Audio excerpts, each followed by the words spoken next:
After revealing the death of Albert Ojwang didn't happen at Mbagathi Hospital, as police had already allegedly confirmed, there is this particular speculation that Uhuru Kenyatta has taken over though this particular case. Uhuru Kenyatta has this particular kind of influence that no one else in Kenya has.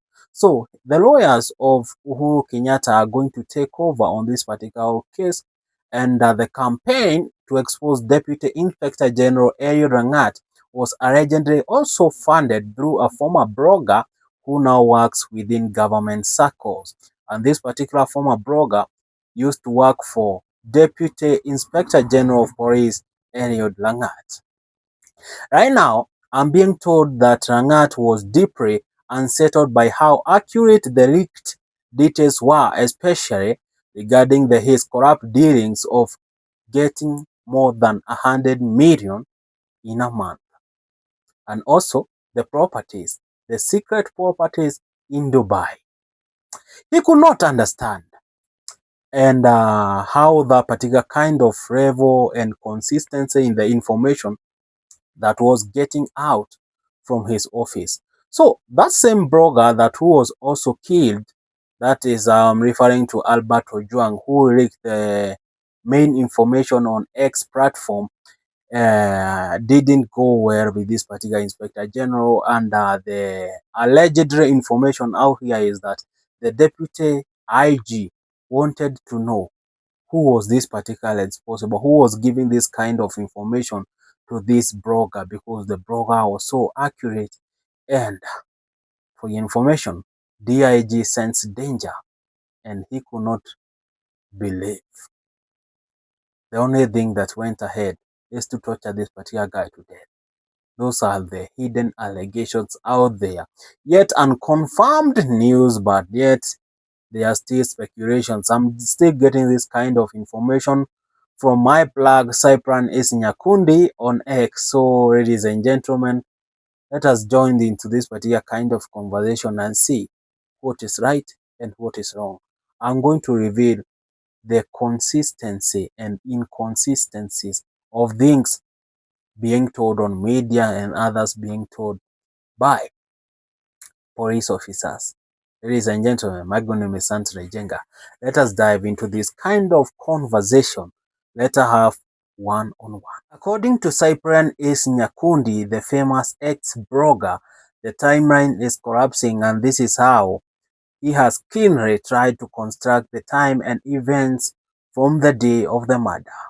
On Saturday, June 7 afternoon, Albert is arrested by DCI officers while having lunch at his father's home in Homa Bay. He is briefly held at Maego police station, then driven towards Nairobi. While in transit, he calls friends to say he has been arrested. Did you hear that particular call? The moment he was asking if he was safe? Or was it not that particular call?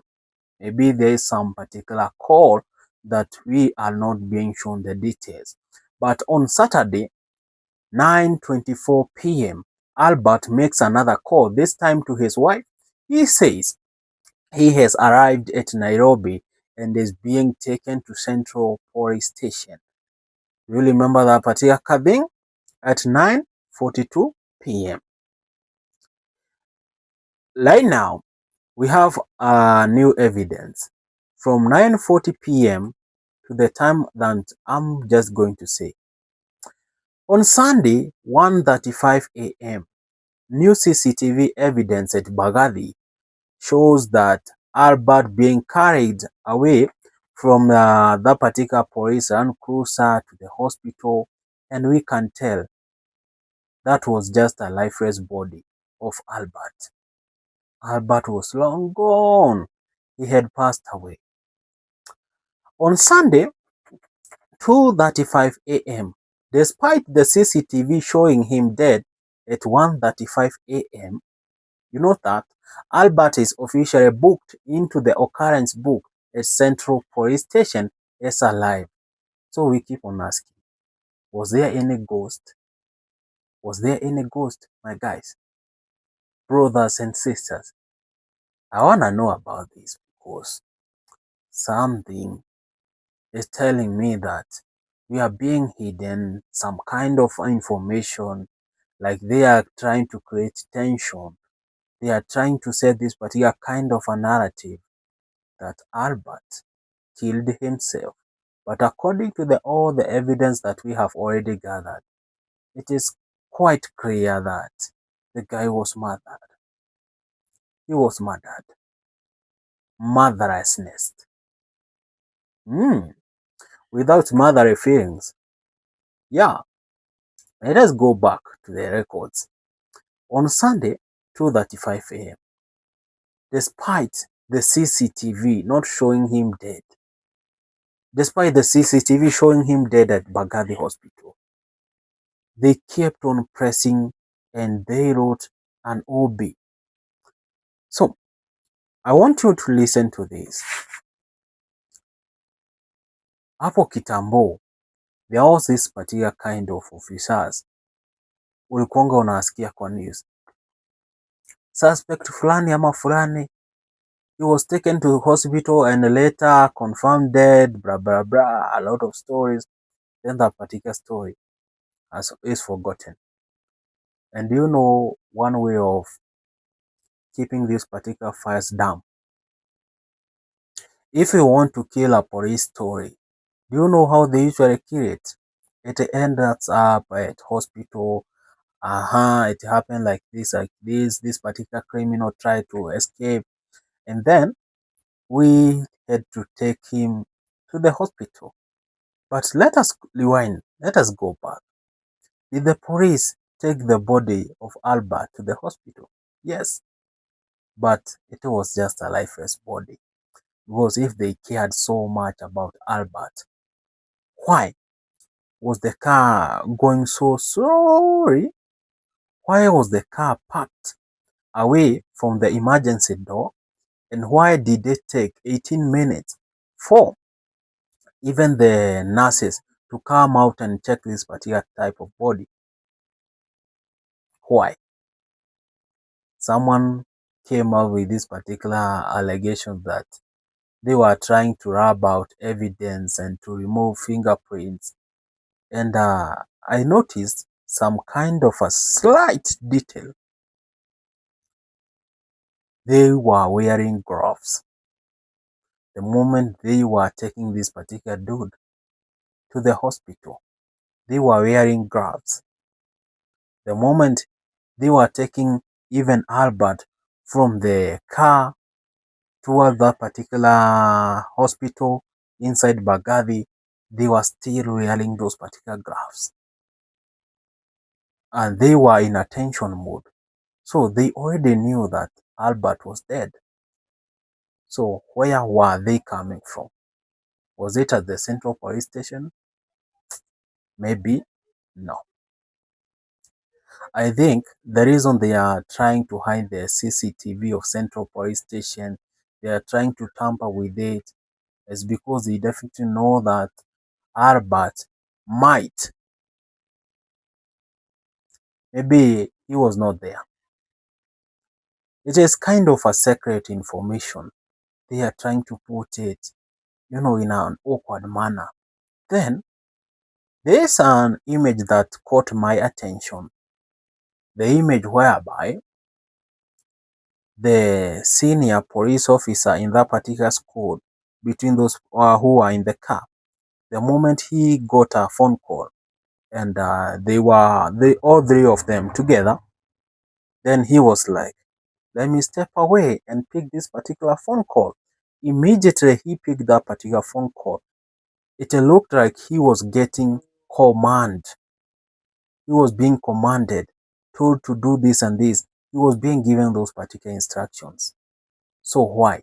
At that particular whole moment, you're gonna ask yourself those particular simple questions, and one time to another, you are going to find the answer. You're going to find the right answer. Who killed Albert? Where? If police can be so fair, I generally know one thing. If they want to do this particular case in a very simple manner, they can just track out that particular phone details the moment the officer at Mbagathi received that particular phone call. Who was it coming from? Because that is where you'll garner all the evidence of what happened at which particular point. Track, get the information from those particular two police officers. Go to Safaricom, get that particular kind of information. It will help you in this particular investigation. The way you tried so fast to hack the phone of Albert, just do the same thing here. Just do the same thing. I don't know why you people, you keep on protecting this particular dude. You keep on protecting the DIG. You keep on. Why? The IG is being protected, and you want us to believe your own story. Well, you yourself, you went to Parliament and lied. You just lied about how I was just looking into those particular kind of information. Even Mohammed Amin saying that he is going to swear by the Quran. Total failures leading this particular kind of a government. It is so terrible, so bad. So according to the CCTV still, at Sunday 3:45 a.m., he has entered into the OB again, this time as dead. So what's the problem here? You want to tell me at 3:45 a.m. is the time Albert died? So you want to say that the CCTV footage is edited? Shame on you, you police officers. You keep on lying to us.